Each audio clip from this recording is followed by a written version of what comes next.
Good morning my dear student. पिछले video में हम लोग वर्णमाला और स्वर के बारे में पढ़े थे। अब देखिए नेक्स्ट वीडियो में पूरा व्यंजन के बारे में है। पूरा पिछले वीडियो में मैंने बताया था कि स्वर क्या होता है, स्वर कितने प्रकार का होता है और उसके प्रकार के बारे में विस्तार से अध्ययन किया गया था। मतलब स्वर वह वर्ड होता है जिसका उच्चारण हम स्वतंत्र रूप से करते हैं, वह स्वर कहलाता है। स्वर वर्ण वह वर्ण होता है जिसका उच्चारण हम स्वतंत्र रूप से करते हैं, वह स्वर वर्ण कहलाता है। इसके अंतर्गत 3 बताए थे: हर्ष स्वर, दीर्घ स्वर, प्लुत स्वर। हर्ष स्वर, दीर्घ स्वर, प्लुत स्वर, ये सारे टाइम टेकिंग के आधार पर है। हर्ष स्वर का उच्चारण करते समय कम समय लगता है, दीर्घ स्वर का उच्चारण करते समय अधिक समय लगता है, प्लुत स्वर का उच्चारण करते समय दीर्घ स्वर की अपेक्षा अधिक टाइम लगता है। ये टाइम टेकिंग के आधार पर पिछले वीडियो में मैंने विस्तार से उसको बता दिया था। संयुक्त स्वर के बारे में मैंने बताया था, संयुक्त स्वर का किन 2 स्वरों के मेल से बनते हैं ये भी बताया था। और वहां से 100% आपका क्वेश्चन परीक्षा में पूछा जाता है। विशेष तौर से पुलिस का एग्जाम होने जा रहा है, उसमें बारीकी से आप ध्यान दीजिएगा, उसमें परीक्षा में आएगा तो गलत ना हो। 1 नंबर बहुत मायने रखता है आपका सिलेक्शन लेने के लिए। आज हम लोग विस्तार से व्यंजन के बारे में पढ़ेंगे। वहां पर भी मैंने बताया था कि व्यंजन किसी न किसी स्वर के माध्यम से ही बोला जाता है। व्यंजन का उच्चारण स्वतंत्र रूप से नहीं होता है, किसी स्वर की सहायता से ही व्यंजन का निर्माण होता है। जैसे हम क लिखते हैं, क के साथ अ जरूर आता है, क प्लस अ।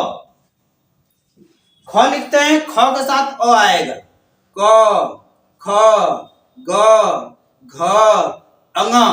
जितने भी व्यंजन देखेंगे आप, सारे व्यंजन के अंतर्गत अ का उच्चारण छिपा रहता है। अब व्यंजन का अध्ययन करने के लिए ये तो कंफर्म हो गया कि व्यंजन का निर्माण स्वर की सहायता से होता है, या व्यंजन का उच्चारण हम स्वर के बिना नहीं कर सकते हैं, या व्यंजन का उच्चारण हम स्वर की सहायता से करते हैं। ये परीक्षा में आएगा तो आप लोग कर लेंगे। कंफर्म हो गया कि व्यंजन का निर्माण स्वर की सहायता से होता है। अब देखिए व्यंजन का अध्ययन करने के लिए हम 3 भागों में बांटते हैं: स्पर्शी व्यंजन, अंतस्थ व्यंजन, ऊष्म व्यंजन।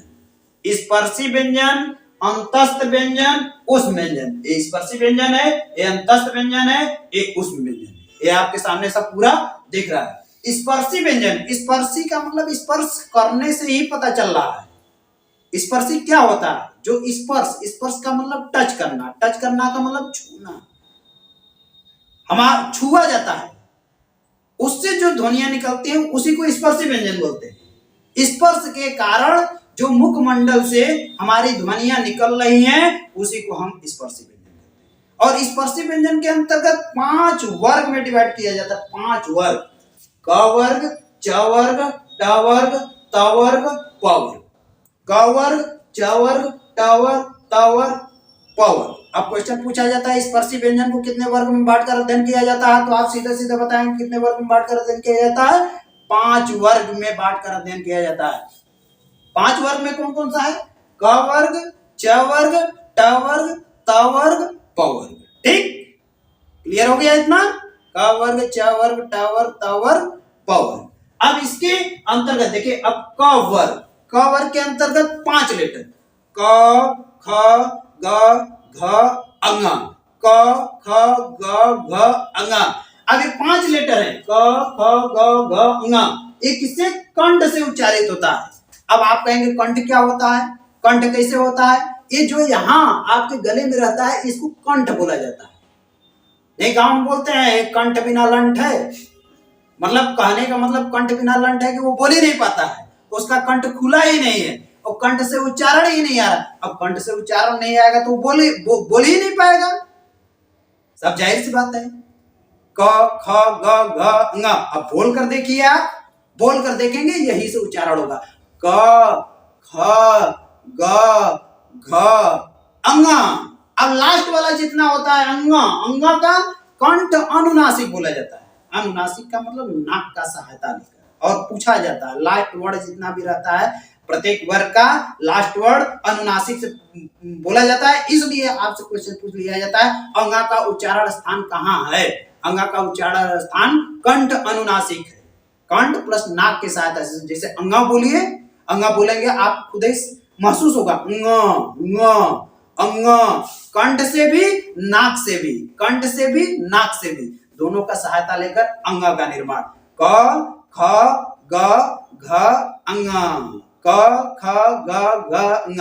कंठ, कंठ से, क वर्ग का कंठ से उच्चारण होता है, लेकिन अंगा का उच्चारण स्थान कंठ अनुनासिक होता है। एक क वर्ग समझ में आ गया सबको। अब देखिए च वर्ग, च वर्ग में च, छ, ज, झ, इया, इसको तालव्य, तालव्य व्यंजन, तालु से उच्चारण होता है। अब तालु आप कहेंगे कि तालु कहाँ है? तालु हमारे शरीर में 3 जगह पाई जाती है। एक तालु ए पाई जाती है, एक तालु ऊपर पाई जाती है, ऊपर देखेंगे ये जीभ जब ऊपर करेंगे दांत के पीछे एक ऐसे पट्टी जैसा होगा, एक इसके पीछे एक मूर्धा होता है, एक पट्टी वाला पोर्शन इसको तालु बोला जाता है, पट्टी वाला पोर्शन तालु बोला जाता है। एक तालु यहाँ पर है, एक तालु मुख में है, एक तालु पैर में। तो जो हम यहाँ पर बात कर रहे हैं वो मुख की तालु की बात कर रहे हैं। जैसे च, च बोलिए, जीभ का मध्य सिरा जाकर तालु को टच करता है तब वहां से उच्चारण होता है, अर्थात वहां से स्पर्श करता है तब वहां से उच्चारण होता है। जैसे च, छ, ज, झ, य, च, छ, ज, झ, य। बोलिए, बोलेंगे तो आपको समझ में आएगा और महसूस करके। इसीलिए मैंने पहले ही बताया कि देवनागरी लिपि वैज्ञानिक लिपि है। वैज्ञानिक का मतलब होता है जिसमें विज्ञान होता है, विज्ञान को हम प्रूफ करके दिखा सकते हैं। यहाँ पर सब प्रूफ करके आपका जो मुखमंडल है उससे उच्चारण होता है। च, छ, ज, झ, य, ये तालु को टच करेगा तभी आप उच्चारण कर पाएंगे, वरना तालु को टच नहीं करेगा तो आप च का उच्चारण नहीं कर सकते। और इसके साथ साथ ये संघर्षी व्यंजन है, ये संघर्षी व्यंजन है, ये स्पर्शी संघर्षी व्यंजन, स्पर्शी संघर्षी व्यंजन के नाम से। और तालव्य से उच्चारण तो होता है और इसको क्या बोलते हैं? स्पर्शी संघर्षी व्यंजन। स्पर्शी का मतलब स्पर्श भी करे और संघर्ष भी करना पड़े, स्पर्श भी करे और संघर्ष भी करना पड़े। जैसे च, छ, ज, झ, य बोल रहे हैं तो जैसे बॉडी को लग रहा है कि संघर्ष करना पड़ रहा है, बड़ा मशक्कत के साथ ये उच्चारण हो रहा है, इसलिए इसको स्पर्शी संघर्षी व्यंजन और तालव्य से उच्चारित होने वाला व्यंजन के नाम से जाना जाता है। आपसे पूछ लिया गया स्पर्शी संघर्षी व्यंजन कौन सा है, तो स्पर्शी संघर्षी व्यंजन च वर्ग है। अभी संघर्षी व्यंजन के बारे में भी बताएंगे। वर्णमाला में संघर्षी व्यंजन भी है, स्पर्शी संघर्षी व्यंजन है। स्पर्शी संघर्षी व्यंजन जो होगा वह च वर्ग को बोला जाता है। च वर्ग जो होता है मेरा स्पर्शी संघर्षी व्यंजन होता है। नेक्स्ट है ट वर्ग, ट, ठ, ड, ढ, ड़, ट, ठ, ड, ढ, ड़, ट, ठ, ड, ढ, ड़। अब देखेंगे इसका उच्चारण करते वक्त हमारा जो जीव रहता है, जीव वाला अग्र सिरा, ये यहाँ पर तो ये तालु है, इसके पीछे जो गड्ढा वाला पोर्शन होता है मुख में वह मेरा मूर्धा होता है, वो मूर्धा। ट, ठ, ड, ढ, ड़, ट, ठ, ड, ढ, ड़। अब जाइए आप बोलिए, ट बोलेंगे, ट बोलेंगे तो आपका कहाँ जाएगा जीव? वही अग्र सिरा मूर्धा को टच करता है, अग्र सिरा मूर्धा को टच करता है, इसलिए आप ट का उच्चारण कर पाते हैं। ट, ठ, ड, ढ, ड़। जीव का अग्र सिरा जाकर वो गड्ढे वाले पोर्शन, गड्ढे वाले पोर्शन को हम क्या बोलते हैं? मूर्धा बोलते हैं। मूर्धा को टच करता है इसलिए उसको मूर्धन्य ध्वनि बोला जाता है। ये ट वर्ग की ध्वनियां कहां से होती है? मूर्धन्य ध्वनि, मूर्धा से। और मूर्धन्य अनुनासिक अड़ को क्या बोले हैं? मूर्धन्य अनुनासिक बोला जाता है। मूर्धन्य अनुनासिक मूर्धा प्लस नाक का सहायता लेकर बोला जाता है। ट, टमाटर बोलना है, टमाटर बोलेंगे आप तो ट जो है मूर्धा को टच करेगा तभी टमाटर आप बोल पाएंगे, वरना आप टमाटर का उच्चारण नहीं कर पाएंगे। किसी को विश्वास नहीं है तो जाकर टमाटर बोलेगा और जीव को कहेगा कि मूर्धा को, मेरे मूर्धा को टच मत करो और टमाटर बोल दो, लेकिन ऐसा हो नहीं सकता। नेक्स्ट है त वर्ग, त, त, थ, द, ध, न। ये त, थ, द, ध, न जीव का अग्र सिरा ऊपर वाले दांत को आगे वाले दांत को टच करता है। आगे वाले दांत कौन सा है?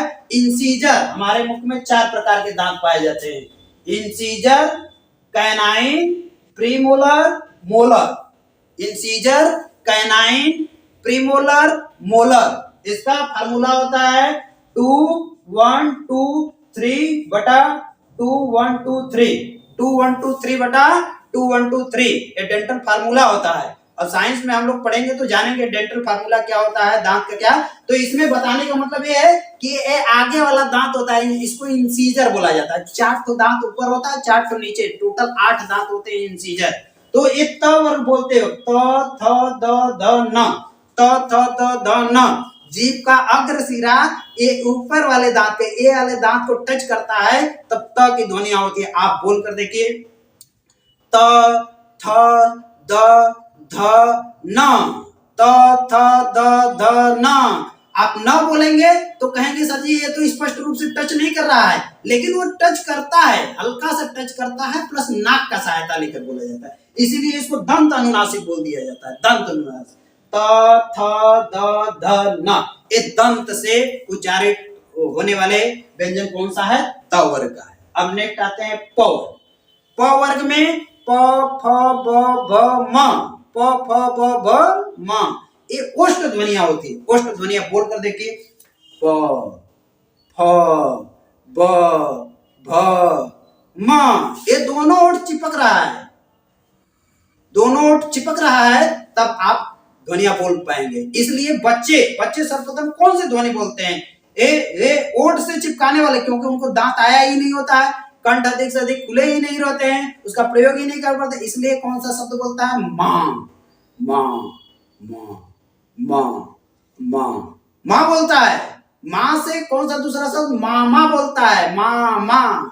इसलिए कभी कभी परीक्षाओं में पूछा जाता है कि एक बालक माँ माँ बोलते हुए मामा कहना शुरू कर दिया, तो उद्दीपक कौन है, अनुक्रिया कौन है। उद्दीपक कौन है, माँ है, अनुक्रिया क्या है, मामा, क्योंकि माँ से ही वो मामा बोलना शुरू किया। इसलिए ए प फ ब भ म, ये ओष्ठ ध्वनियां होती है। बच्चा सर्वप्रथम इसी वर्ड का प्रयोग करता है, म बोलता है। म से मामा, माँ, माँ से मामा, इसलिए मामा का बड़ा महत्व भी होता है। हर एक जगह आप सोशल में देखते होंगे, प फ ब भ म, ये ओष्ठ ध्वनियां। अब यहाँ स्पर्शी व्यंजन सभी लोगों को समझ में आ गया अच्छे तरीके से। स्पर्शी का मतलब स्पर्श के माध्यम से, अभी मैं स्पर्श कर करके बताया हूं। इस चीज को आप जानते रहेंगे, परीक्षा में कतई आप गलत नहीं कर सकते। अब देखिए, अब इसमें कुछ टेक्निकल चीज है। अब यहां से यहां तक ये डब्बा बनाया है, कभी से आप लोग सोच रहे होंगे कि डब्बा क्यों बना। ये डब्बा का मतलब ये अघोष वर्ड है, और ये 3 ठो है, ग घ ङ, ये सघोष। इधर अघोष है, इधर सघोष। अघोष का मतलब जिसका उच्चारण करते समय स्वर तंत्रिका थोड़ा दूर दूर, उसे अघोष कहते हैं। यह प्रत्येक वर्ग का पहला और दूसरा अक्षर होता है, प्रत्येक वर्ग का दूसरा और पहला और दूसरा वर्ड होता है। सघोष में उच्चारण करते समय स्वर तंत्रिया नजदीक नजदीक हो। आप कहेंगे स्वर तंत्रिया क्या है, जो क के साथ अ आ रहा है वही स्वर तंत्रिया है। क ख क अ बोला जा रहा है, स्वर तंत्रिया अ जो आ रहा है पास पास आ रहा है, इसलिए इसको अघोष के अंतर्गत, पास पास नहीं सॉरी, दूर दूर आ रहा है। अघोष में दूर दूर, क ख ग घ ङ। अ जो है पास पास आ रहा है, इसलिए इसको सघोष के नाम से जाना जाता है। सघोष पूछेगा, प्रत्येक वर्ग का तीसरा, चौथा और पांचवा वर्ड सघोष होता है, दूसरा, पहला और दूसरा अघोष होता है। ध्यान में इसको रखिएगा। अघोष सघोष से बार बार इस समय क्वेश्चन पूछे जाते हैं परीक्षाओं में। अब नॉर्मल क्वेश्चन नहीं, ये टेक्निकल क्वेश्चन ही पूछे जा रहे हैं। तो अघोष के अंतर्गत प्रत्येक वर्ग का पहला और दूसरा लेटर, सघोष के अंतर्गत तीसरा, चौथा और पांचवा, ये पूरा जितना है ये सघोष है, ये पूरा जितना है अघोष है। इसको इसलिए दर्शा दिए हैं कि यहाँ पर देखेंगे वर्णमाला में आपको क्लियर होता चला जाएगा। अब इसके अतिरिक्त और भी है, तो अभी सघोष सघोष बताएंगे तो उसमें बताएंगे कि और लेटर कौन कौन सा है और वर्ड कौन कौन सा है। अब नेक्स्ट देख रहे हैं अल्पप्राण महाप्राण। अल्पप्राण में प्रत्येक वर्ग का पहला, तीसरा और पांचवा, पहला, तीसरा और पांचवा अल्पप्राण। अल्प का मतलब होता है थोड़ा, प्राण का मतलब वायु, प्राण का मतलब वायु। जो वर्ड बोलते वक्त हमारे मुख से थोड़ी सी वायु निकलती है, उसी को हम अल्पप्राण कहते हैं। बोलते वक्त हमारे मुख से थोड़ी सी वायु निकलती है, उसी को हम क्या कहते हैं, अल्पप्राण। क, ग, अंग। प्रत्येक वर्ग का पहला, तीसरा और पांचवा लेटर क्या होता है? अल्प प्राण होता है। और दूसरा और चौथा क्या होता है? महाप्राण। महाप्राण का मतलब, महा मतलब अधिक, प्राण मतलब वायु। जिस लेटर को बोलते हो, जिस वर्ड को बोलते वक्त हमारे मुख से अधिक वायु निकले उसे हम महाप्राण कहते हैं। उसे हम क्या कहते हैं? महाप्राण। वह प्रत्येक वर्ग का दूसरा लेटर और चौथा लेटर महाप्राण के अंतर्गत। अल्प प्राण के अंतर्गत प्रत्येक वर्ग का पहला लेटर, तीसरा लेटर और पांचवा लेटर अल्प प्राण होता है। इतना समझ में आ गया सबको? स्पर्शी व्यंजन के अंतर्गत वेरी वेरी इंपॉर्टेंट टॉपिक है। स्पर्शी व्यंजन के अंतर्गत क वर्ग, च वर्ग, ट वर्ग, त वर्ग, प वर्ग, अल्प प्राण, महाप्राण, अघोष, सघोष। इतना आप लोगों को क्लियर हो गया। ठीक, अब भूलेगा नहीं। अब नेक्स्ट आते हैं अंतस्थ व्यंजन। अंतस्थ व्यंजन। अंतस्थ व्यंजन वह व्यंजन होता है जिसका उच्चारण स्वर और व्यंजन के मध्य होता है। स्वर और व्यंजन के मध्य होता है, वह अंतस्थ व्यंजन। इसके अंतर्गत सिर्फ 4 लेटर रखे गए हैं, य, र, ल, व। य, र, ल, व। य, र, ल, व। य और व को अर्ध स्वर बोला जाता है। य और व को क्या बोला जाता है? अर्ध स्वर। वेरी वेरी इंपॉर्टेंट क्वेश्चन है, परीक्षाओं में पूछा जाता है। निम्नलिखित में से कौन सा अर्ध स्वर है? निम्नलिखित में से कौन सा अर्ध स्वर है? पूरे वर्णमाला में य और व ही ऐसा है कि जो अर्ध स्वर के रूप में पाया जाता है। अब अर्ध स्वर कैसे है देख लीजिए। जैसे उ प्लस अ, व का निर्माण अध्ययन। ई प्लस अ, य का निर्माण। अब देख रहे हैं दो स्वर आपस में मिल रहे हैं। उ प्लस अ, व का निर्माण हो रहा है। उ प्लस व का निर्माण। सही लिखा है मीटर फिर से। उ प्लस व, उ अ, व का निर्माण। ई प्लस अ, य का निर्माण। उ प्लस अ, उ प्लस व, इसको साथ में पढ़ेंगे। उ व का निर्माण होगा। जैसे संधि विच्छेद करते हैं, मध्वरी, मधु, धन, अरि, मधु, मधु, उ, अरि, अ, उ व मिलकर व का निर्माण। जैसे अध्ययन, अधि, धन, अयन, अधि, धन, अयन, अध्ययन, अधि। ई प्लस अ मिलकर क्या होता है? य का निर्माण। इसको स्पष्ट करेंगे हम जब संधि पढ़ाएंगे, तो उसमें इसका बहुत बड़ा प्रयोग होता है यण संधि के अंतर्गत। तो उ प्लस अ बराबर व, ई प्लस अ बराबर य, इसीलिए इसको क्या बोला जाता है? अर्ध स्वर के रूप में जानते हैं। य और व को अर्ध। र को क्या बोला जाता है? प्रकंपित व्यंजन। र को क्या बोला जाता है? प्रकंपित व्यंजन। प्रकंपित का मतलब आप जब र का उच्चारण करते हैं जीभ कांप उठती है। र बोलिए, र देखेंगे जीभ कांप उठते हैं, तो इसलिए इसको प्रकंपित व्यंजन। बहुत ही ट्रेंड में चल रहा है सारे क्वेश्चन। ल को लुंठित या पार्श्व व्यंजन। लुंठित या पार्श्व व्यंजन ल को बोला जाता है। ल के अंतर्गत या ल बोलेंगे, जीभ थोड़ा सा कर्व होगी ऊपर की तरफ और दोनों किनारे, पार्श्व का मतलब दोनों किनारा होता है जीभ का, वहां से वायु निकलेगी। वो बोलिए आप ल बोलेंगे, जीभ थोड़ा सा कर्व हुई, उसके किनारे से वायु निकली, इसलिए इसको लुंठित, जो लुढ़ जा रहा है उसको लुंठित बोला जा रहा है। किनारों से वायु निकल रहा है उसको हम पार्श्विक बोलते हैं। लुंठित या पार्श्विक ध्वनि। आज तो पूछा जाता है वर्णमाला के अंतर्गत लुंठित या पार्श्विक ध्वनि कौन सी है? तो ल है। गलत मत करिएगा, ध्यान से इसको समझ लीजिए। ये बार बार क्वेश्चन पूछे जाते हैं। अभी उत्तर प्रदेश पुलिस का एग्जाम होने जा रहा है, वहां पर एक आध दो क्वेश्चन 100% यहाँ से रहना ही रहना है वर्णमाला से, इसलिए ध्यान से इसको बारीकी से अध्ययन कर लीजिए।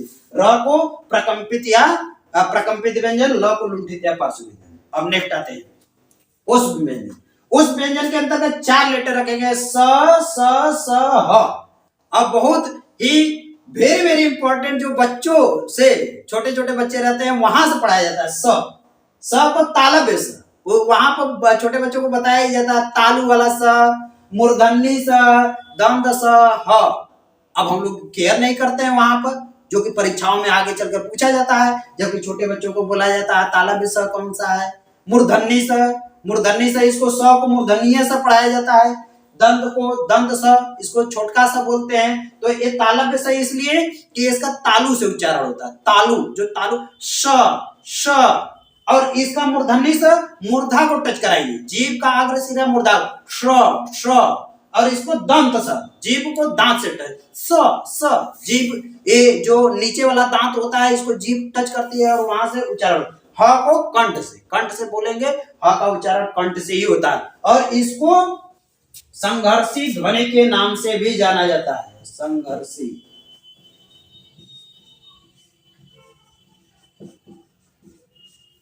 संघर्षित ध्वनि यहां बताए थे, स्पर्शी संघर्षित ध्वनि, यही बताने का मतलब था। स्पर्शी संघर्षित ध्वनि जो स्पर्श के माध्यम से जो ध्वनियां होती है, ये पूरे लेटर का एक जगह से स्पर्श हो रहा है, इसलिए इसको स्पर्शी संघर्षित ध्वनि, और इस चारों लेटर का अलग अलग स्थान से उच्चारण हो रहा है, इसलिए इसको संघर्षित ध्वनि, क्योंकि इसको बोलते वक्त भी हमें संघर्ष करना पड़ता है।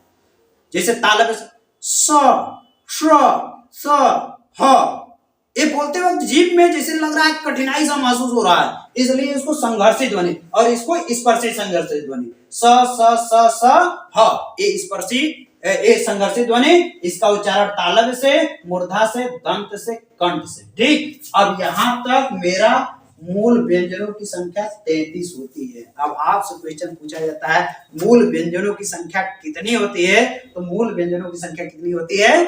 33। अब हमें जहां तक उम्मीद है क से लेकर ह तक आपको समझ में आ गया होगा। अब 33 है। अब पूछा जाता है कि मूल व्यंजन कहां से कहां तक है? मूल व्यंजन क से लेकर ह तक। मूल व्यंजन क से लेकर ह तक, देखिए टेक्निकल चीज है। अब क से लेकर ज्ञ तक पूरे अक्षर नहीं होते हैं, क से लेकर ह तक ये मूल व्यंजन होते हैं, यही तक वर्ण होता है। फिर इसके बाद तो उत्पत्ति होती है उसकी, क से लेकर ह तक ये मूल व्यंजन है। मूल व्यंजन क से लेकर ह तक। मूल वर्ण कहां से है? मूल वर्ण जब पूछेगा तो अ से लेकर ह तक। मूल वर्ण की कहां से कहां तक? अ से लेकर ह तक। ठीक, अब यहां तक अब आता है कि मूल व्यंजनों की संख्या कितनी होती है। मूल स्वरों की संख्या तो आपको 11 बता दिए थे, मूल व्यंजनों की संख्या कितनी होती है? 33। अब 33 कैसे है? अब देख रहे हैं 5 5 25, 26 27 28 29 30 31 32 33। ये कितना हो गया? मूल व्यंजनों की संख्या 33। क से लेकर ह तक कितना हो गया? 33। और मूल वर्णों की संख्या अब 11 स्वर जोड़ देंगे, कितना हो जाएगा? 44। क्लियर हो रहा है ना सब? 33 प्लस 11 44। अब देखिए आगे बढ़ते हैं, यहां तक तो जहां तक मुझे अनुमान है कि आपको क्लियर हो गया होगा। अब नेक्स्ट देखिए संयुक्त व्यंजन। संयुक्त व्यंजन जैसे हम संयुक्त स्वर बताए थे कि दो स्वर आपस में मिलते हैं तो एक नए स्वर की उत्पत्ति होती है, वही संयुक्त स्वर होता है। उसी तरीके से संयुक्त व्यंजन है, जब दो व्यंजन आपस में मिलते हैं तो एक संयुक्त व्यंजन का निर्माण। जब दो व्यंजन आपस में मिलते हैं तो उसे संयुक्त, इसके अंतर्गत 4 लेटर रखे जाते हैं, 4 वर्ड, छ त्र ज्ञ स्र, छ त्र ज्ञ स्र, छ त्र ज्ञ स्र, 4 लेटर रखे जाते हैं, छ त्र ज्ञ स्र। आपसे कभी कभी पूछा जाता है कि ये संयुक्त वर्ण कितने होते हैं? संयुक्त वर्ण की संख्या 4 होती है, जिसके अंतर्गत छ त्र ज्ञ स्र। अब देखिए यहाँ पर लिखा संयुक्त व्यंजन। संयुक्त व्यंजन के अंतर्गत ये 4 लेटर रहते हैं। अब छ का निर्माण क और स से होता है, क और स से। अब क पर क्या रहता है? हलंत। इस तरीके से हलंत लगाया जाता है, हलंत नहीं रहेगा तो गलत हो जाएगा। ठीक, अब यहां पर देखिए कैसे क्वेश्चन पूछा जाता है। छ, छतरी छ का निर्माण। ठीक, मीटर के फिर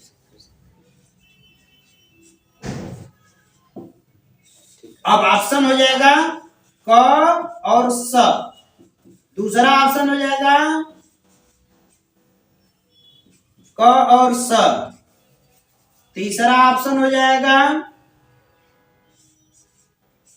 क और स। चौथा ऑप्शन हो जाएगा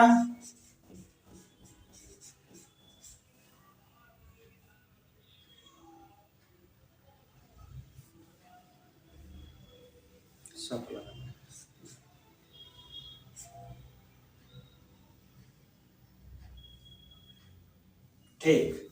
अब तीसरा ऑप्शन है, होगी चौथा ऑप्शन हो गया। अब इसमें आपको बताना है, आप परीक्षा के प्रेशर में तो आप कहेंगे अरे यार हलंतवा किस पर था?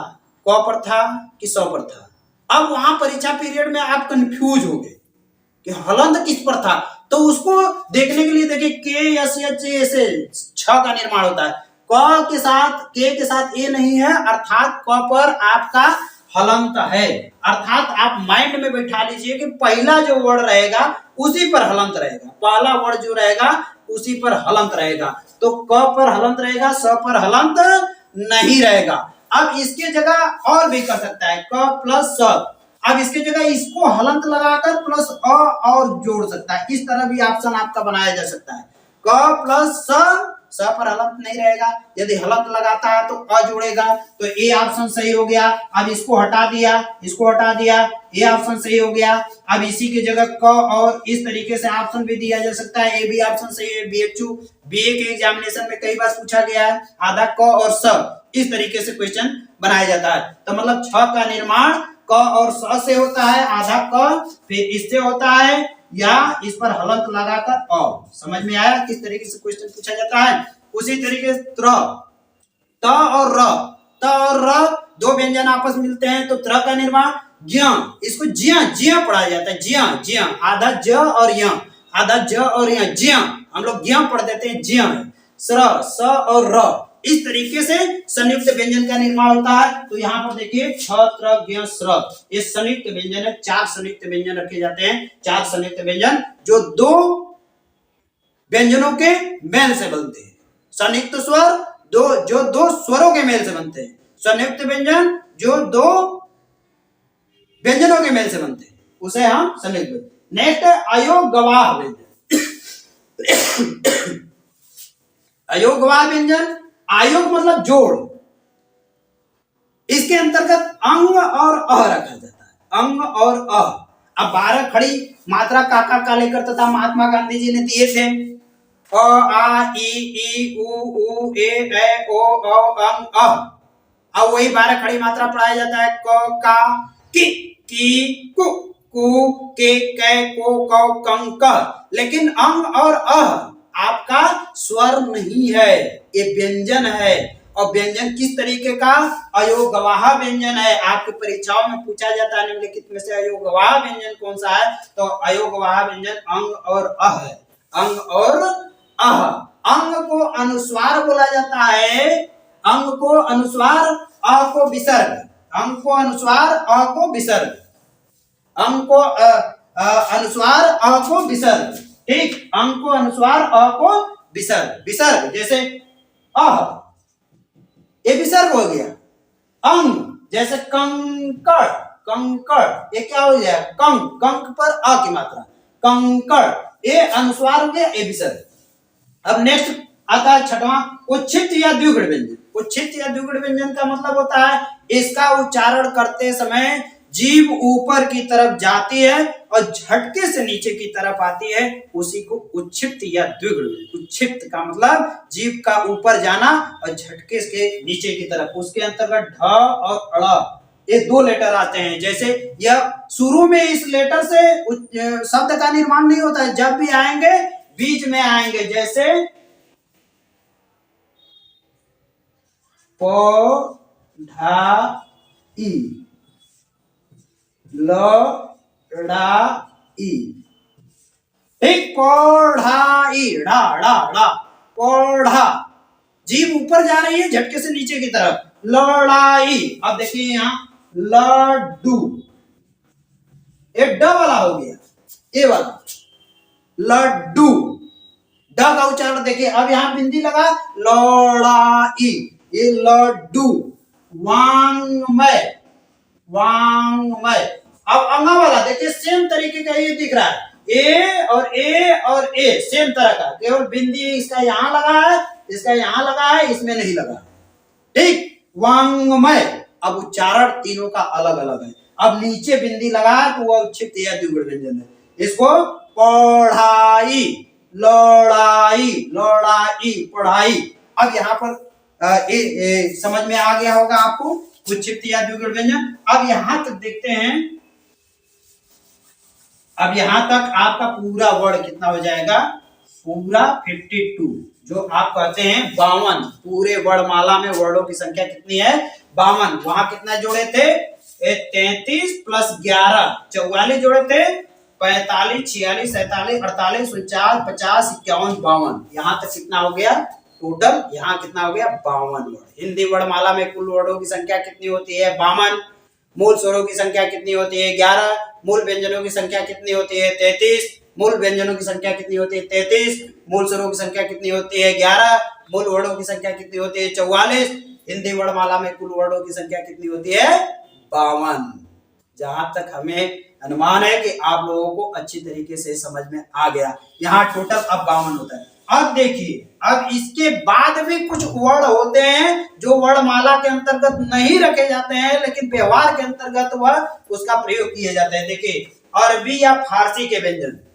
अब इस व्यंजन को आप याद रखे रहेंगे तो अरबी और फारसी आपसे शब्द पूछे जाते हैं, कौन अरबी का है कौन फारसी का है, वहां पर आप उसको एक्सप्लेन कर सकते हैं इस वर्ड के माध्यम से। अरबी या फारसी के व्यंजन के अंतर्गत ख ग ज फ वर्ड तो आप कहेंगे वही है, लेकिन इसके अंतर्गत एक नुक्सा का प्रयोग होता है। नुक्सा जैसे अब इसको बोलते वक्त हमारे मुख में भारीपन महसूस होता है, जैसे गजल, गदहा, ग बोल रहे हैं गदहा, गजल, फजल, फजल, फरसा बोल रहे हैं फ, ये ओष्ठ व्यंजन वाला हो गया फरसा, और फजल ये भी ओष्ठ से ही बोला जाएगा, लेकिन फ बोलते वक्त फजल बोल रहे हैं तो ये भारीपन महसूस हो रहा है, मतलब एक नुक्सा का प्रयोग। तो इस तरह के ख ग ज फ नुक्सा का प्रयोग किया गया है, तो वह अरबी या फारसी के व्यंजन बोले जाते हैं। 4 लेटर यहाँ रखे गए हैं। अब नेक्स्ट आता है अंग्रेजी के व्यंजन। अंग्रेजी के व्यंजन आ, अंग्रेजी के व्यंजन आ, अंग्रेजी के व्यंजन क्या हो गया आ। अब यहाँ पर बहुत सारे जो अंग्रेजी के वर्ड है अर्धचंद्र बिंदु का प्रयोग किया जाता है। अब जैसे आपको देखा जाता है एक डॉक्टर, फिर से ओके, थोड़ा सा हाथ से रब करके फिर से पनिया मिर्चा। अब देखिए इसमें क्या है,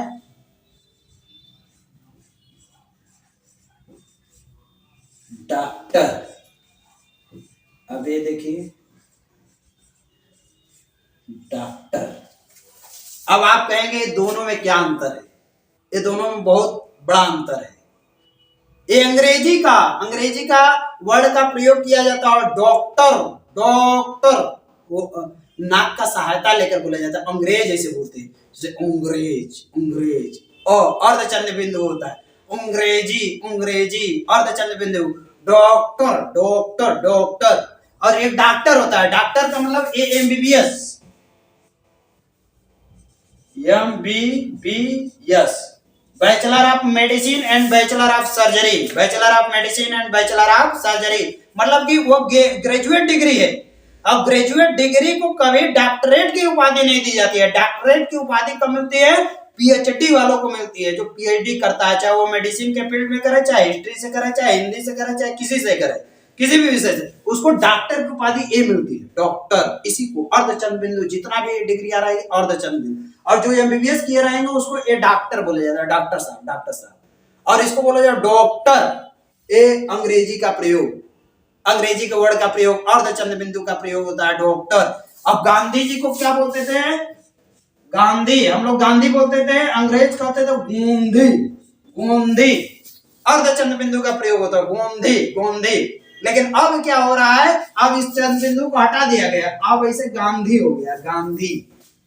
पहले वो बोलते थे गोंधी, इसलिए अंग्रेजी के व्यंजन का आ का प्रयोग होता है, या अर्धचंद्र में अ पर अर्धचंद्र बिंदु का प्रयोग होता है। इस तरीके से यह अंग्रेजी के व्यंजन के रूप में, मतलब 4 और 5 लेटर इसलिए यहाँ पर रखकर बता रहे हैं वर्णमाला के अंतर्गत कि शब्दों में प्रयोग होता है, उस प्रयोग को आप आसानी से डिफरेंशिएट कर सकते हैं, अलग कर सकते हैं। जब आपसे पूछा जाता है निम्नलिखित में से कौन सा अंग्रेजी का शब्द है, निम्नलिखित में से कौन सा अरबी का शब्द है, कौन सा फारसी का है, अभी शब्द विचार में बहुत सारा बताएंगे, तुर्की शब्द होता है, पुर्तगाली शब्द होता है, बहुत सारे शब्द होते हैं, तो शब्द विचार के अंतर्गत हम लोग पढ़ेंगे। तो यहाँ वर्णमाला आप लोगों को अच्छे तरीके से समझ में आ गया होगा, ठीक। अब नेक्स्ट वीडियो में हम लोग थोड़ा चर्चा करेंगे अघोष सघोष अल्पप्राण महाप्राण अनुतान। ये मतलब 2-4 मिनट का वीडियो है, तो अलग से उसको बताएंगे।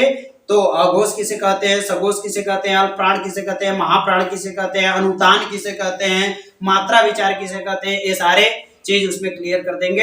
अब जहां तक हमें उम्मीद है कि वर्णमाला से कोई भी क्वेश्चन आपकी परीक्षा में आएगा तो आप गलत नहीं कर सकते।